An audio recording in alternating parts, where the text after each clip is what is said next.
think it's ours. Not that. I think this.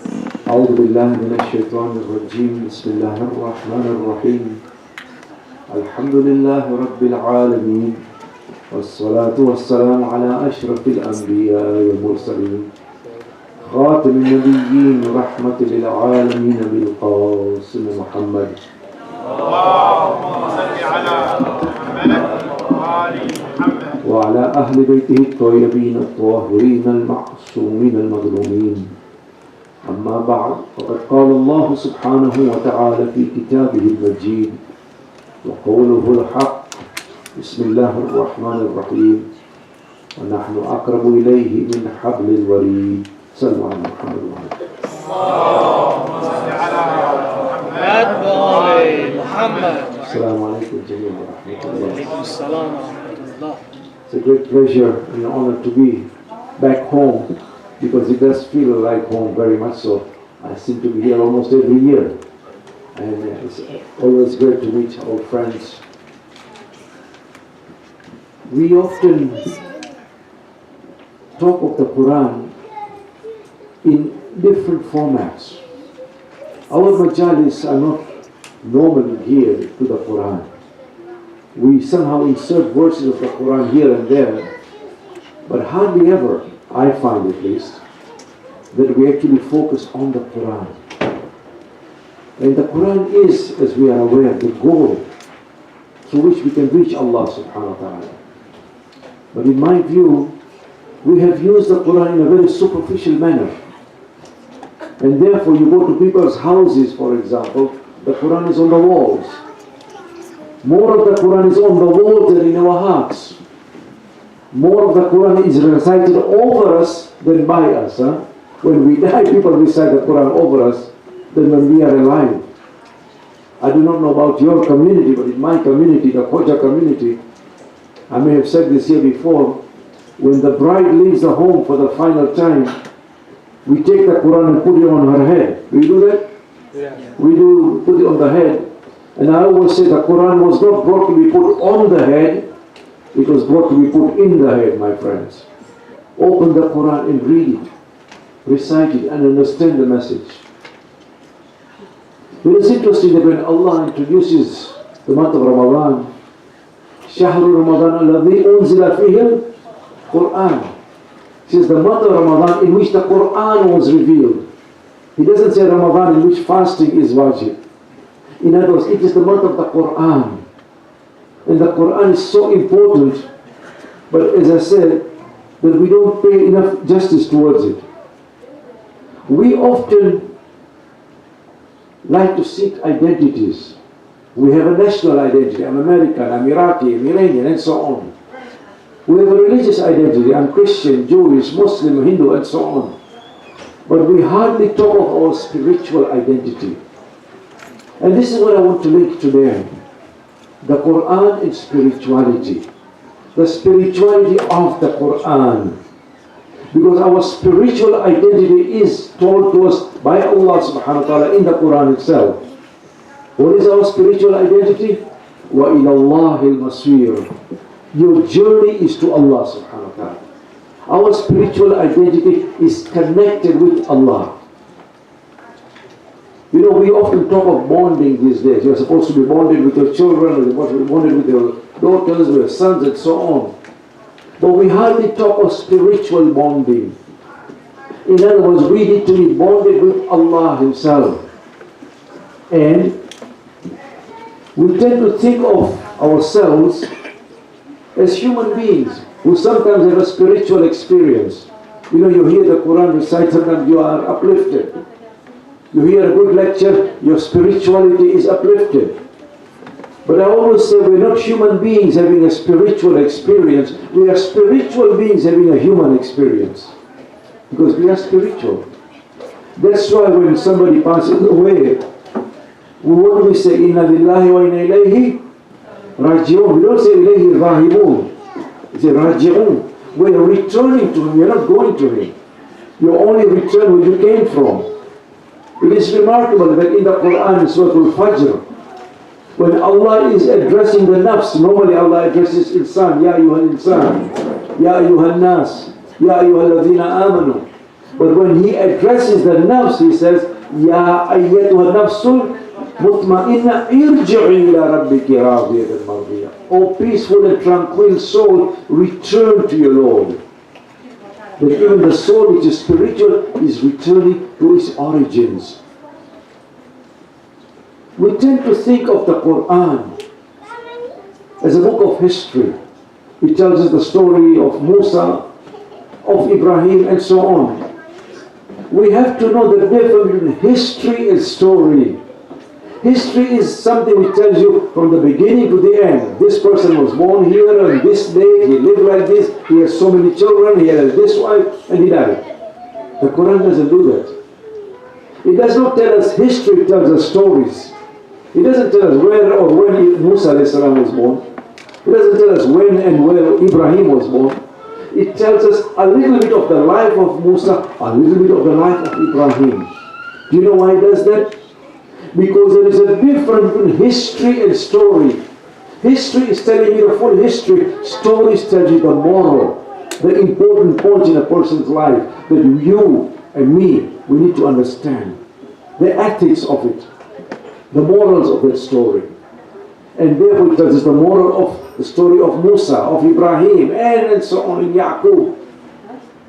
So the Quran is not a book of history. It's not a book of law, because most of the laws of Islam don't come from the Quran. They come from the Hadith and the Sunnah. What is important is that the Quran is a book of moral guidance. Hudan lin-nas, or Hudan lil-muttaqeen also. It is a book of moral guidance of how to live a proper life, how to be spiritual. My sisters and brothers, I have read many of the other books too, of Jews, of Christians, all the New Testament, the Bhagavad Gita, Upanishads, even the books of the Buddha. In no book you will find a verse like this which is so spiritual as in the Quran. وَنَحْنُ أَقْرَبُ إِلَيْهِ مِنْ حَبْلِ الْوَرِيدِ, as the Quran tells us. We are closer to the human being than his or her own veins. What can be closer than your own vein? Allah subhanahu wa ta'ala is. It shows our spiritual bonding is with the divine, with Allah. And we as human beings are supposed to bond with Allah and become even close to Him. There is an element also which the Quran emphasizes that we hardly ever talk about. I don't know about whether you know, we often translate the word taqwa as God-fearing. We have made God this big dictator, you know. In my language, Swahili, I come from Africa, we used to say in Swahili, Mungu anarungu. Mungu means God, rungu means, in Farsi kotak mizan, you know, he's just going to smack you with a big stick.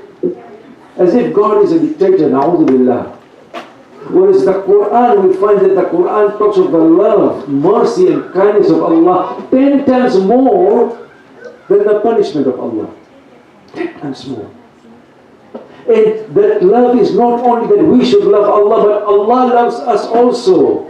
There is a deep connection between the human and the divine. It's reciprocal, meaning it's a two-way relationship.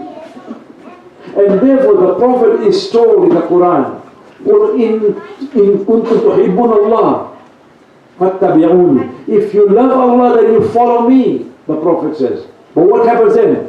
يُحْبِبْكُمُ اللَّهِ. That Allah will love you too. In other words, even this love is mutual, it's reciprocal. It's not only that we love Allah, Allah will love us too, provided we follow the Prophet that He has sent for us to follow. Sallu ala Muhammad wa alayhi. Allahumma salli ala Muhammad wa ali Muhammad. This bonding, this spirituality in the Quran, you will be amazed to find that this actually existed even before we came on this earth, even before we were created. In Surah Banu Israel, Surah number 17 in the Quran, where it is called the Alastu verse.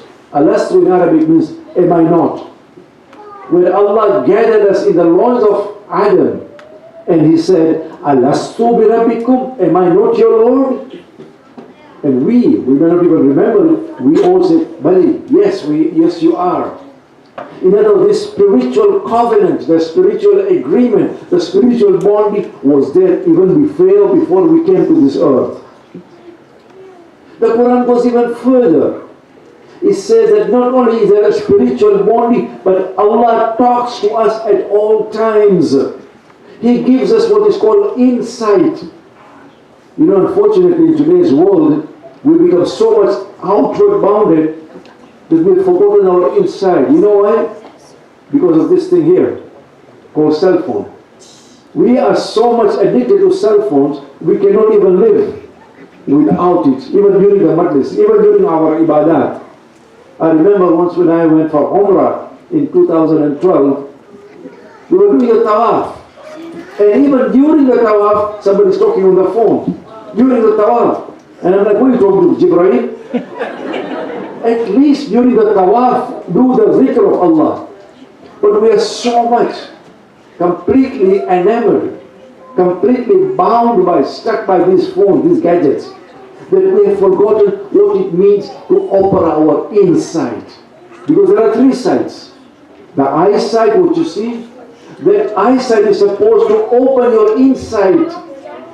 And that insight should lead you to a better foresight, the future. And therefore Allah says, قَدْ جَاءَكُمْ بَصَائِرُ مِنْ رَبِّكُمْ. Insights have come to you from your Lord. Allah gives us insight. He talks to us inside us.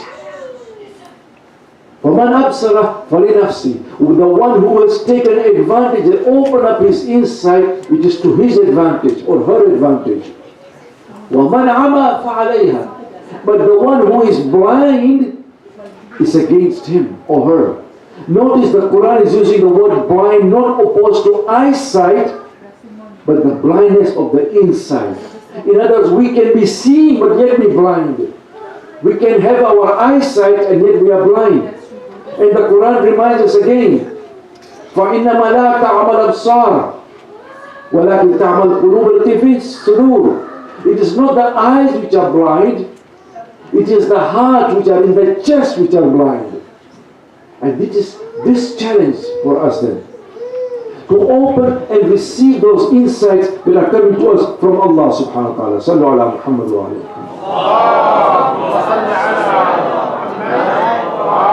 Muhammad. To develop this spirituality within us, we need to nurture what is called ibadah. We translate ibadah as worship. English language, by the way, is very poor. Because worship, when you say somebody is going to worship, means he's going to a synagogue on a Saturday, a church on a Sunday, or a mosque on a Friday. Does a few rituals and is done. But that's not what ibadah is. Ibadah is not worship, it is complete servitude, to give yourself, to focus, to fix your gaze on Allah subhanahu wa ta'ala. That is ibadah. In other words, everything that you do, your whole life, should be fixed for the sake of Allah. That is ibadah.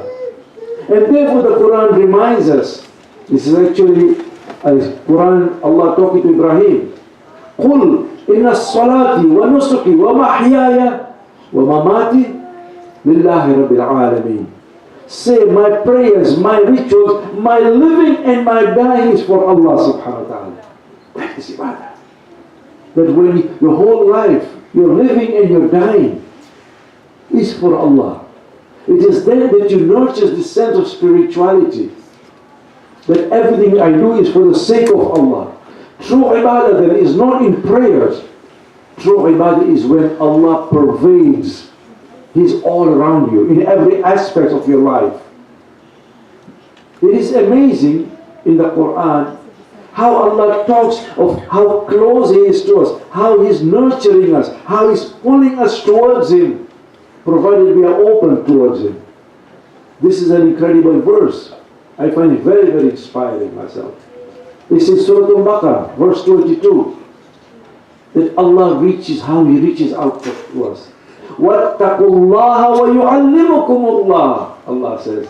But have the taqwa of Allah and Allah will teach you. Allah will teach me?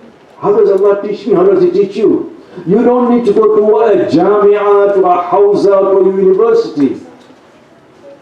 As long as you are pure, you are pious, Allah will teach you. That's what the Quran is telling us. وَاتَّقُوا اللَّهَ, have the taqwa of Allah, وَيُعَلِّمُكُمُ اللَّهِ. Allah will teach you. You don't need to go to Him. He will come to you. It is amazing how Allah is within us, how His signs. We tend to think of the ayatullah, the signs of Allah, as the mountains, as the sun, as the sea. But there are different kinds of the ayatullah. We recite this Quran. What do we call these verses in the Quran? We say this verse, this ayat, right? This ayat, that ayat. Why do we call this ayat? Because just as nature is a ayatullah, so the Quran is also an ayatullah. It's a verbal ayatullah. But there is another kind of ayatullah. The ayatullah are not only outside us, they are inside us too. Sanuriyahum ayatina, we will show them, the Quran says, ayatina, our signs, fil afaq wa fi anfusihim. We will show them our signs in the horizons and in their own selves, wa fi anfusihim. Hatta yatabayyanu lahum al-haqq, so that the truth is become clear to them. In other words, the ayatullah are not only outside, it's not only the Quran, it's within you and me too. What are these ayatullah within me? You might have heard this many a time, especially when somebody gets married. وَمِنْ آيَاتِهِ أَنْ خَلَقَ لَكُمْ مِنْ أَنفُسِكُمْ. That's right. Amongst the signs of Allah is that He has created a spouse for you. Your spouse is your ayatullah also, by the way. Because He has created a spouse for you. وَمِنْ آيَاتِهِ خَلَقَ لَكُمْ مِنْ أَنفُسِكُمْ أَزْوَاجًا وَجَعَلَ بَيْنَكُمْ مَوَدَّةً وَرَحْمَةً. And Allah has created mawaddah, affection and rahmah. That love, that mawaddah, that rahmah for your spouse itself is an ayatullah. Yes. So the ayatullah are also within us. They're all over us. Spirituality, my friends, also demands closeness, intimacy with Allah. You will have noticed one thing so far, that almost everything that I have said is from the Quran itself. Have you noticed that? Verses from the Quran coming, all about the spirituality. But I would like to interject you with the hadith from Imam Zainul Abidin alayhi salam. Allahumma salli ala Muhammad. We never think of Allah as very intimate or someone that we love. But there is a munajat of Imam Zainul Abidin. It is in Mafatih. Where in one of these munajat, Imam Zainul Abidin prays to Allah, Kun anisi fi wahshati. Be my intimate companion in my times of loneliness. When I'm alone, when I need somebody, you be my intimate companion. Anis or uns is not just companionship. It's actually intimacy. In another of this munajat, look at how the Imam is teaching us how to love Allah subhanahu wa ta'ala. مَنْ ذَا الَّذِي رَاقَ حَلَاوَةَ مَحَبَّتِكَ فَرَامَ مِنْكَ بَدَلًا. Who is the one who has tasted the sweetness of your love, O my Lord?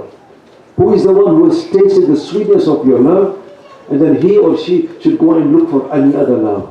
Because the ultimate and best love is the hubb of Allah subhanahu wa ta'ala. But that spirituality, that hubb requires closeness. And again, look at how the Quran describes how to get close to Allah. وَإِذَا سَأَلَكَ عِبَادِ أَنِّي فَإِنِّي قَرِيبٌ. O Prophet, if the people, my servants, ask you about me, فَإِنِّي قَرِيبٌ, I am close to them. أُجِيبُ دَعْوَةَ الدَّاعِ إِذَا دَعَانِي. I answer the call to the one who calls out to me. Allah is very close. He is very merciful. You know, we tend to think, as I say, of Allah as distant, as somehow angry. During the time of our fourth Imam, there was a theologian called Hassan al-Basri. Hassan al-Basri reported he was also a mystic, but he was one of those who emphasizes the azab, the punishment of Allah. So in his own group, he used to say, the halakha, he used to tell them, that عجبت لمن نجي كيف نجي مع عذاب الله. Hassan al-Basri is saying, I'm surprised that person who is saved on the day of Qiyamah, how can he or she be saved given the punishment of Allah? Given the punishment of Allah. So one of the companions went and told Imam Zain al-Abidin that this is what Hassan al-Basri is saying. I'm surprised that the person who is saved, how can he be saved given the punishment of Allah? Imam Zain al-Abidin says, go and tell Hassan al-Basri that Ali ibn Hussein is saying, عجبت لمن هلك كيف هلك مع سعة رحمة الله. I'm surprised at that person who is destroyed and punished on the day of Qiyamah. How can he be punished given the vastness of Allah's mercy? صلوا على محمد وآل محمد.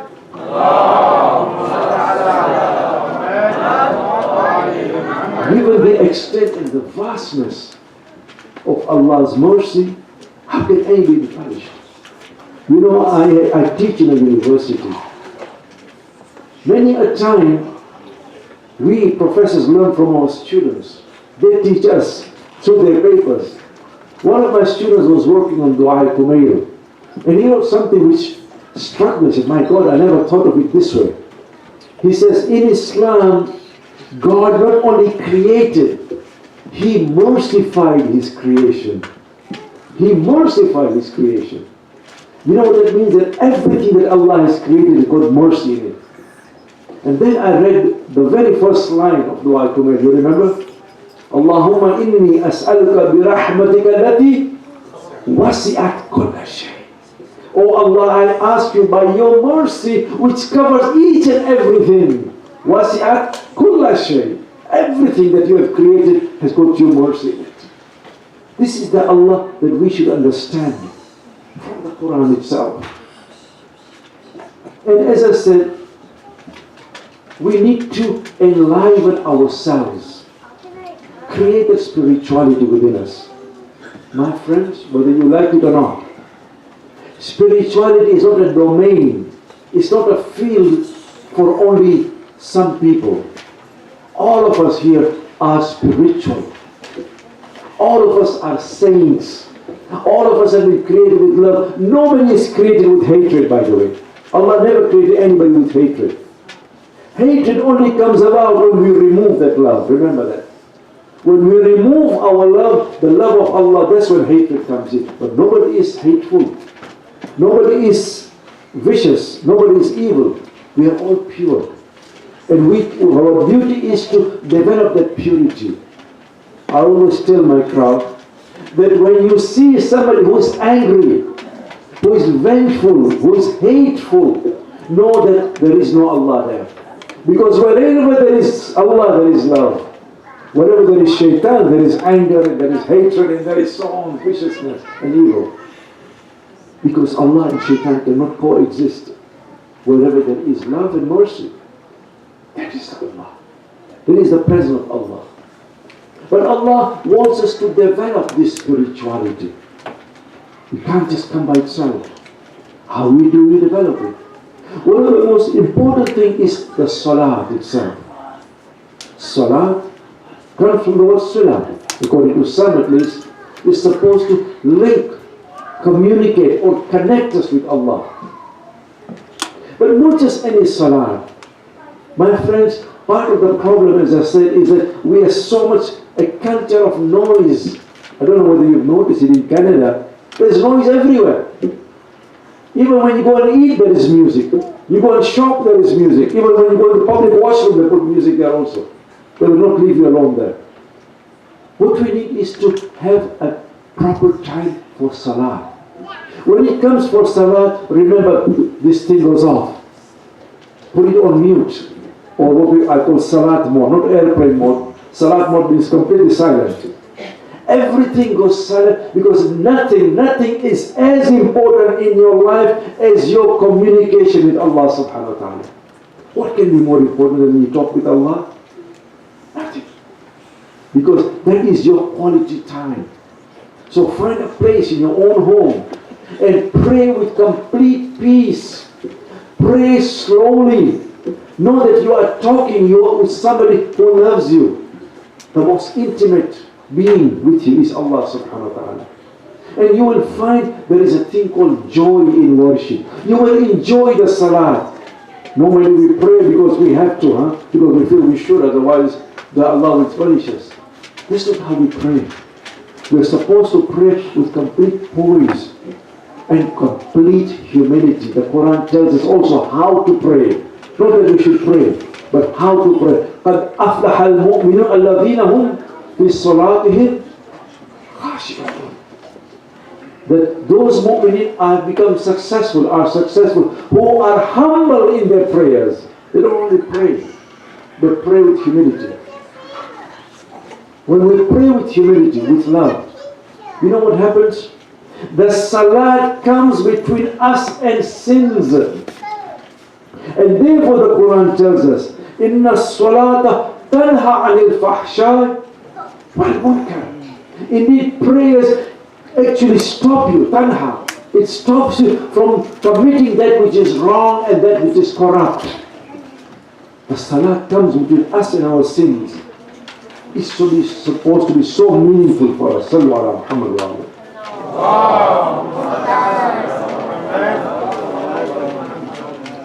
The Quran also tells us not only that we should pray, but also how we should pray. There are some people who just shout their heads off during the salah. Some people very silent. We're supposed to be whispering in our salah. وَلَا تَجْهَرْ بِالصَّلَاتِكَ, the Quran says. Do not speak, what they call horse language. That's like so loudly. وَلَا تُخَافِقْ بِهَا, and not be completely silent, but rather seek a medium tone in your prayers. It's like a munajat, a conversation with the divine. As the Quran reminds us, "Udu rabbakum tadarruan wa khufyatan." That pray to your Lord in humility and secretly. What is the best time for prayer? You see how the Quran puts so much emphasis on spirituality and on prayer. Not only tells us that you pray, but you should be humble in your prayers, that what tone of voice you should pray in, but also the best time to pray. And again the Quran tells us, وَمِنَ اللَّيْلِ فَاسْجُدْ لَهُ, and a portion of the night do the sajda to him. وَسَبِّحْهُ لَيْلًا طَوِيلًا, and do the subha, the glorification, glorify Allah through long part of the night. Do the subha of Allah. So do the sujood of Allah. There is a story that I'd like to tell you. It's a real story, in Qom, by the way, of a mujtahid. And this book is called The Mantle of the Prophet. The name of the person is not the real name. We know who the person actually is, but in this book is given the name Ali Hashimi. Ali says that as he grew up, he was a student in Qom. At one point, he asked his father that I want to study Irfan, spirituality, what we call in English, gnosis. So his father took him to a sheikh. Remember, this is a true story. And the sheikh, who was an arif himself, before he did anything, he did the istikhara. And the istikhara came out good, very good. And Ali Hashim is told by his sheikh that from today, you want spirituality, this is the right way, my God. From today, every moment that you are awake, do the tasbih of Allah. The moment you are awake, every second do this special word, as it's called. La hawla wa la quwwata illa billah. La hawla wa la quwwata illa billah. And so on. And the Shaykh tells him that you must make sure that you recite this Salatul Layl, Tahajjud, every day. Every night. Not only that, on Thursday night, this might be difficult for us. On Thursday night, do not sleep after midnight. Be busy in your prayers. My friends, spirituality doesn't come easy. And then, after 40 nights, that subha or that will is changed from la hawla wa la quwwata to subhanallah walhamdulillah and so on. And Ali Hashimi says that I felt a glow. And one day I woke up and I saw it. It was there. It was everywhere. It was inside me. It was outside me. It was on the walls. It was in the house. It was on the trees. Everywhere I looked and I saw, there was light. I felt that light within me. He was enlightened. When we say somebody is enlightened, this is what we mean. That he or she is covered by light. That's the kind of spirituality that is challenging for us. The Quran goes even further as far as the time for prayers is concerned. The best time for prayers, وَمِنَ اللَّيْلِ فَتَحَجُّدْ بِهِ نَافِلَةً. And amongst the portion of the night, do the tahajjud. Do the tahajjud, Salatul Layl, Namaz al-Shab. Why should we do that? Asa an yab'athaka rabbuka maqaman mahmuda, so that you may be raised in an elevated status. You want it to be raised in an elevated status. You want to feel that elevation. Then pray tahajjud, as the Quran reminds us. But tahajjud bihi layla. There's something else also that is required in our quest for spirituality. As I said, we need to feel tranquil. We need to feel at peace. Something that we are looking for very badly today is at peace. Where do we find that peace from? And again, the Quran reminds us, الَّذِينَ آمَنُوا وَتَطْمَئِنَّ قُلُوبِهِمْ بِذِكْرِ اللَّهِ, are those who believe and their hearts are at peace by the dhikr of Allah. Allah بِذِكْرِ اللَّهِ تَطْمَئِنَّ الْقُلُوبِ. It is only with the dhikr of Allah that your heart will find peace and at rest. Yes, my friends, it is the dhikr. As the Quran reminds us also that وَاذْكُرْ لِي وَاذْكُرْكُمْ, you remember me and I will remember you also, Allah says. You see, true dhikr, my friend, is not only that the lips move. Moving the lips is easy, but the heart should be moving also for the sake of Allah subhanahu wa ta'ala. True dhikr is that you forget your dhikr. You do so much dhikr that it comes out automatically. And you feel the presence of the divine in your life. So much so that you put Allah firmly in your mind. Another important dimension, and I wish to end with this because my time is running short, is that of light. I've also already given you the example of the Ali Hashimi, of how he found light. Allahu nuru samawati wal arda. Allah is the light of the heavens and the earth. You remember that very beautiful surah in the Quran, surah number 24, Surah An-Nur. And it goes on explaining the light of Allah. Nur ala nur. It is light upon light. Allah is nothing but light. You remember in Jawshar Kabir we said, Ya nur kulli nur, Ya musawwir nur, Ya nur fawqa kulli nur, Ya nur tahta kulli nur. Or one who is light, who is above all light.